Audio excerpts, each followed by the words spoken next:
Hello everyone and welcome to the Accelerate webinar series hosted by the Daniels College of Business Executive Education Department. I'm Camila Angelim, Assistant Director of Business Development, and I'll be your host today. As you know, the Accelerate webinar series is designed to help you accelerate your capacity to deliver results for your organization. Our webinar today will be about 25 minutes long, starting with a brief presentation from our faculty and then moving to questions and answers at the end. Feel free to submit a question whenever you'd like by using the Q&A icon at the bottom of your screen. Today, we're pleased to have Scott McLagan join us again in our webinar. Scott joined us in the beginning of the pandemic to talk about our brains and how they react under stress. Then he came back to teach us on leadership strategies for dealing with uncertainty and how we could cope in ever-changing situations still during the pandemic. Now that we're coming out of COVID, he joins us one more time to discuss how we can adapt to a new leadership context in an almost post-pandemic world. Scott is a professor in the management department of the Daniels College of Business and has extensive experience in the areas of leadership, strategic planning and execution, marketing, and global business, and has worked with companies like Newmont Mining, CenturyLink, Denver Health, and Kaiser Permanente. Scott, thank you for joining us. The floor is yours. Thanks very much, Camilla, and I'm really excited to cover this topic today. This is one of the hottest topics in the world of leadership today and in the whole world of what is often called RTO, or return to the office. And a little bit of a warning here, I'm going to give you the end at the beginning, and that is, as leaders, what got you here won't get you there. And I think you will see that the practices that we had pre-COVID will not be sufficient to be the kind of practices that we use in the long term. I'd like to start and rewind way back to 2019, not that far back actually. And what we were talking at that time was about this idea of the VUCA world. The VUCA world being volatility, uncertainty, complexity, and ambiguity. And we talked a lot about the fact that technology will be driving major shifts in business and the way we do things. And in fact, something like 80% of all companies today are thinking that they will ultimately digitally transform their organizations. Just to go a little bit deeper on this, here is a list of some of the technologies that are coming together today and driving much of this change. And you can see in this curve that changes are accelerating in the world around us. And I actually love this quote that says, "Today the pace of change is the fastest it's ever been and the slowest it will ever be." And you would think that potentially that COVID would slow down this transformation that is occurring through technology. But in fact, a lot of the experts are believing that that COVID will turbocharge essentially the change that is going on. So again, 3 short years ago, we were talking about the fast pace of change being driven primarily by technology. Then what happened? Obviously, in March of 2020, COVID hit us. And it was a huge disruption to our world. Obviously, our routines and habits were changed, the way we work, the way our kids go to school, and so both of our personal and professional lives were substantially disrupted. And that caused a lot of stress in our world. Good news is, if there is a bright spot, that a lot of organizations did some very, very rapid innovations and transformation. Just as an example, I had one company I was working with that took their entire call center of 500 people from a bullpen type situation to remote in 2 weeks. Now, I talked to some of the senior executives and they said, there is no way that if we brought this up prior to the shutdown, that we would ever have committed to moving our call centers remote in just 2 weeks. But in fact, we did it because the pressure was on. So there were some positives, but it in general caused a lot of stress. And then it went on and on and on, which takes us to some of the things and the ramifications. I saw this quote in the middle of COVID and I thought it was very appropriate. How do you adjust to a changing situation where the new normal is indefinite uncertainty? All of us, I think, in the middle of COVID kept asking ourselves, when are we going to be able to travel? When will we be going back to work? When will the kids be going back to school? And again, that indefinite uncertainty puts a lot of stress on us. So what we did have happen during this 2 years, with the lack of predictability and the uncertainty, is a tremendous amount of stress on employees and, in many cases, a drop in performance. So there were ramifications on employees during this time and during this uncertainty. Now we move to the new context. I'm calling this VUCA 3.0, and the word that's being used, or the term that's being used a lot, is RTO, or return to the office. And what's interesting about this particular one is this is unprecedented. It's something we've never faced before. So we are returning to a workplace that is going to be very different than the workplace that we had in the past. So organizations are going to need to, as this quote says, build new muscles. And nobody knows exactly how this is going to go. So given that context, let's talk a little bit about the impact. I really like this quote, and I'm going to read it to you from Larry Fink. Larry is the CEO of BlackRock, which is the largest institutional investor in the world. They manage over $10 trillion of investments. He writes a letter every year, which I would recommend you reading at some point. But his 2022 letter had this in it. No relationship has changed more by the pandemic than the one between employers and employees. Employees across the globe are looking for more from their employers, including more flexibility and more meaningful work.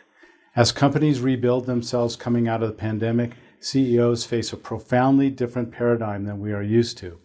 Companies expected workers to come to the office 5 days a week. Mental health was rarely discussed in the workplace, and wages for those low to middle incomes barely grew. That world is gone. And I think that's a very, very important thing to be thinking about. So, a couple things I'd like to point out is, number one, is not everyone is in the same place. And I love this quote: the people who are coming back to the office are the difference in the ones that left. If it would only have lasted a couple months, we might have come right back. If it was 6 months, we might have adapted. But 2 years, and there have been fundamental changes in the way that employees think, the values around work. A couple things that are important to think about. Number one, people are coming back with varying mental states. There is a significant level of burnout in the workforce from the last 2 years. I read a statistic the other day that something like 42% of working mothers are facing burnout at the moment. That's a pretty significant number. The other thing that's important is that there are different views on returning to the office. If you look at this distribution, say 15 to 20% of people would really like to return full-time to the office. Surprisingly, that group are the younger employees that never really have had a chance to be in the workplace and are excited and want to learn and being back to work. About 15 to 20% want to stay remote. They would like to just stay with the way things have been for the last 2 years. But the mass in the middle, 60 to 70% of people, would like to have a flexible environment. They would like to have flexible work. The problem with that is, first of all, they're saying that it's very critical to them, but everybody has a definition of flexibility.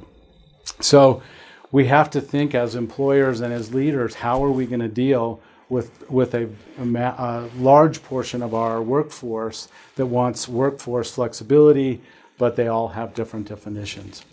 One other shift that has occurred is the values around work. And as many employees have gotten away from work, they're asking yourself, what is in working for me? We call it the worth it equation. Is it worth it, the impact on my personal life?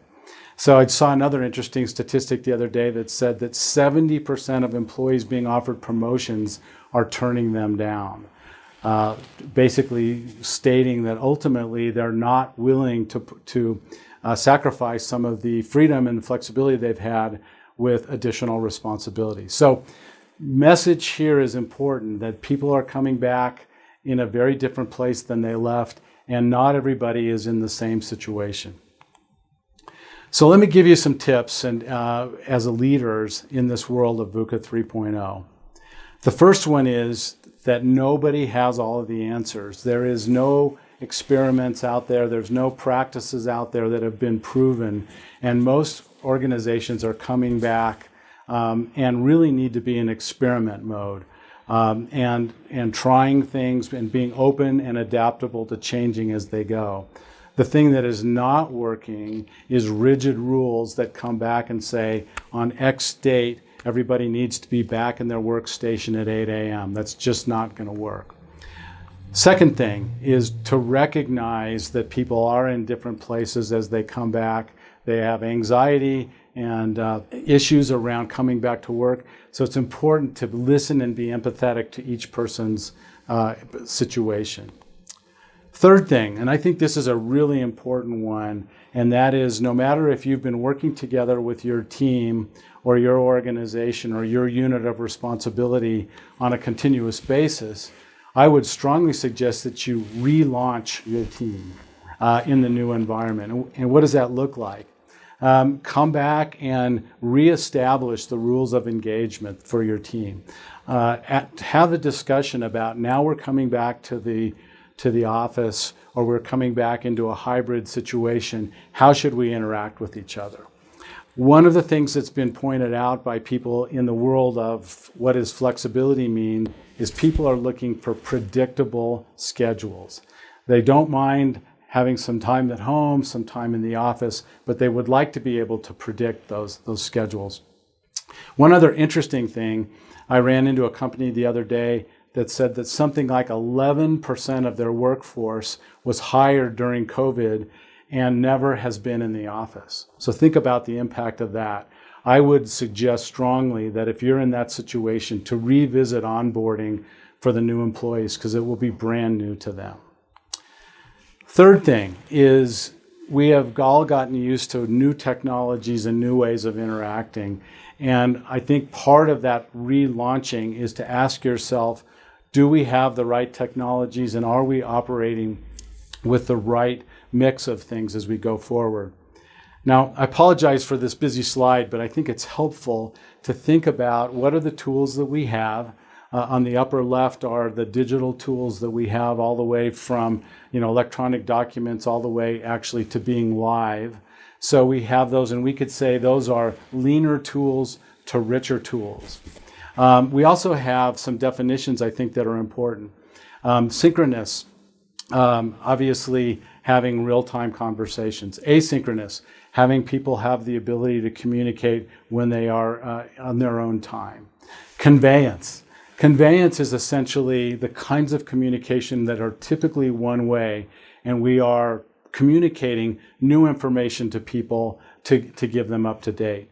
And then finally, convergence, which is the very important element of communication when we're coming together to make decisions and listen to different opinions and have that kind of a conversation. So we can put this into a 2x2 and begin thinking about, and I've had a number of different organizations that have taken this 2x2 and began to place the various types of communication they have into this grid. But interestingly, the upper right-hand one is the one that's most important to have rich kinds of conversations. So what are those situations in which we are talking and trying to make very important decisions and having convergence type of conversations? The other ones we may very well be better off using some of the other tools. I have run into a lot of situations where people have gotten into the habit of every time we want to communicate, we set up a Zoom call, and that's probably not optimal. Finally, I find this kind of an interesting mindset. Prior to COVID, we might have talked about the office as a place to go, as a destination.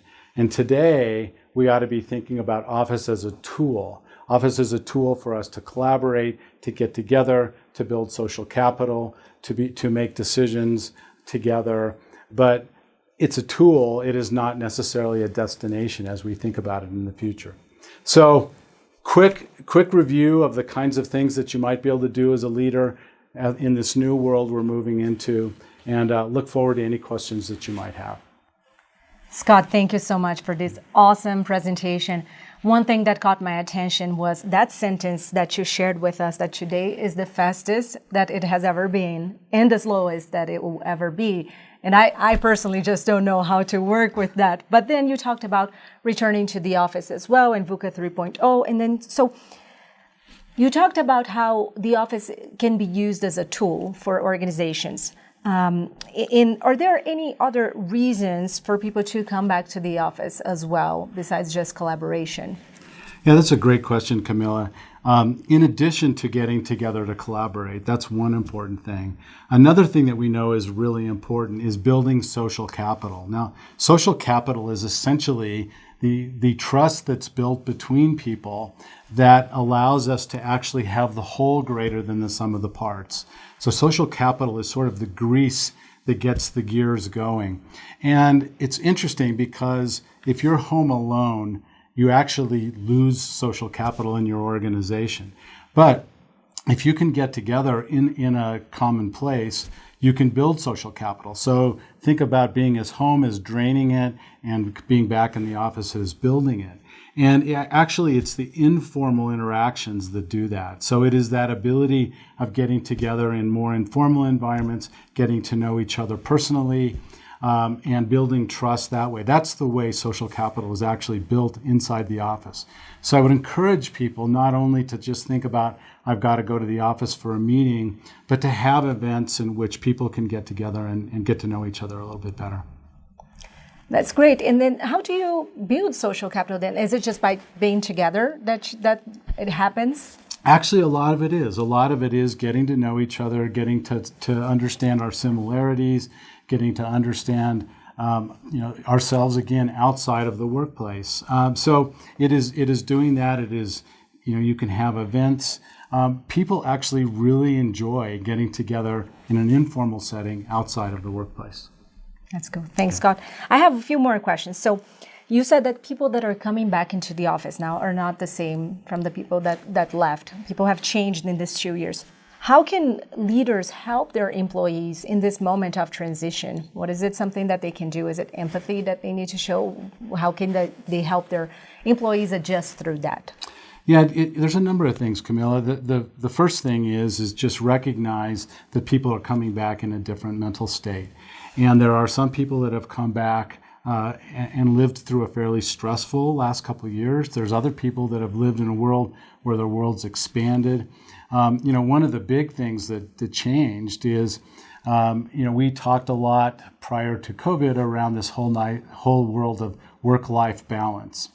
And what happened during COVID is people got into what we might call work-life integration, which was, hey, I can maybe throw a load of laundry in while I'm between meetings, and some household duties were able to be integrated into our working world, which essentially made us more efficient and saved our time. People like that flexibility. People enjoy that. And so recognizing that people will be adjusting and people will be trying to adjust again to differences in work-life integration. So that's one thing to be very, very cognizant of. But ultimately, I think it is to recognize that the key thing that people are going to want is flexibility. They've had flexibility for 2 years.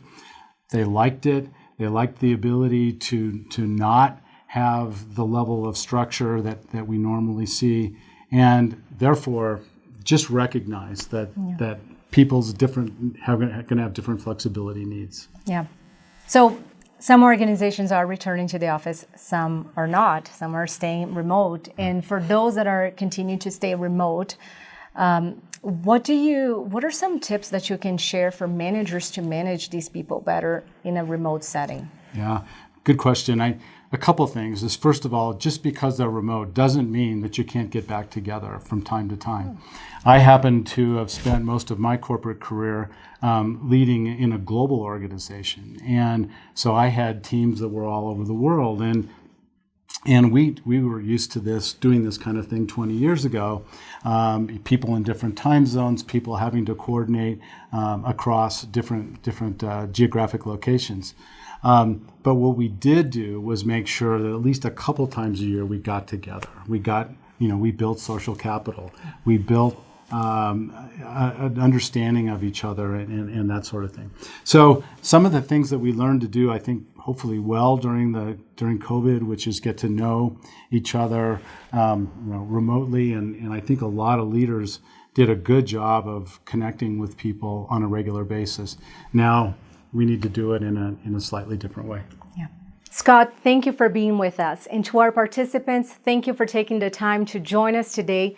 If you like what Scott shared, I encourage you to learn more about the two programs at Daniels Executive Education. First, the High Performance Leadership Program, a mini MBA that's highly flexible, customizable, and that allows you to gain leadership, business acumen, and team building skills specific to your needs. Plus, you also earn a digital badge from the University of Denver.